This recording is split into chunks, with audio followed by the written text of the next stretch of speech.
So for today's video, gagawa na naman ako ng panibagong video kung saan mag-a-apply ako ng makeup ng fest kahit nahagod pa.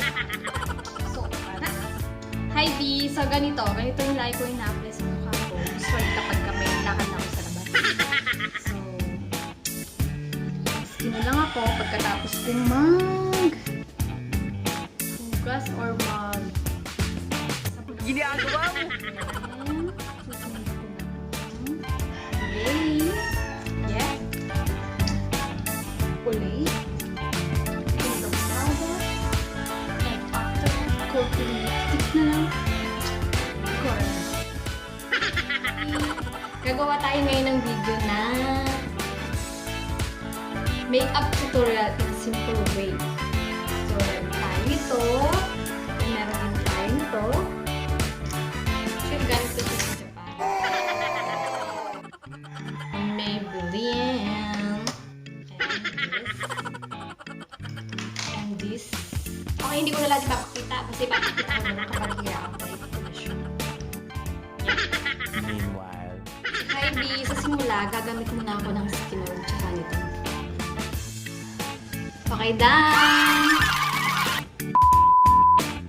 So, sunod, gagamitin na natin to sa mukha natin. Yan yung gamit ko. Medyo may scratch na siya kasi medyo matagal na to. Ayan. Huwag natin masyadong kapalan para nang sabihin hindi tayong magmukha. Tama na.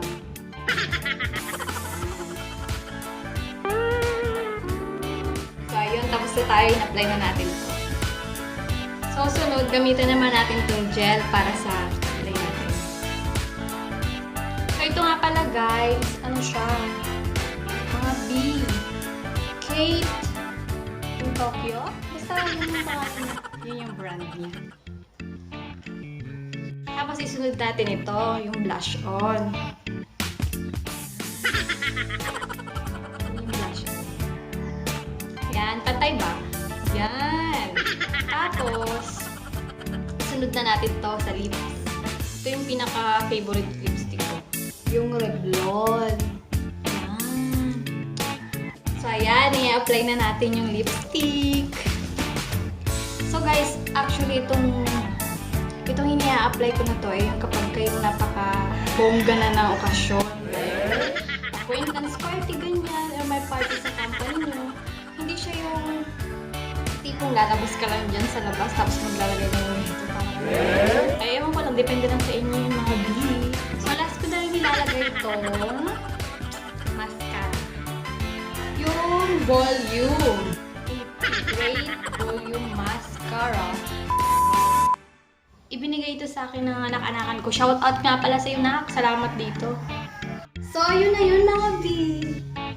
Tapos na. Ganun lang siya kasimple. So, ito na yun mga B. Yan, medyo malaki yung eyebags ko dahil yakat ko kagabi.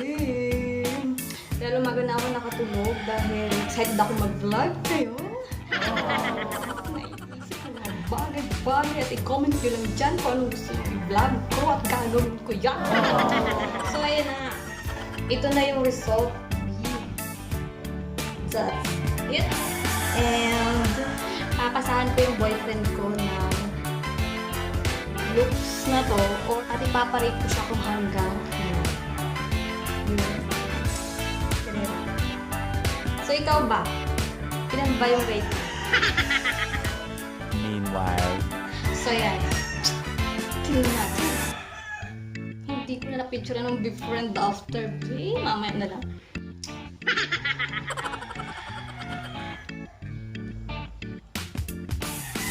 Tingnan na natin para kunyari wala kayo.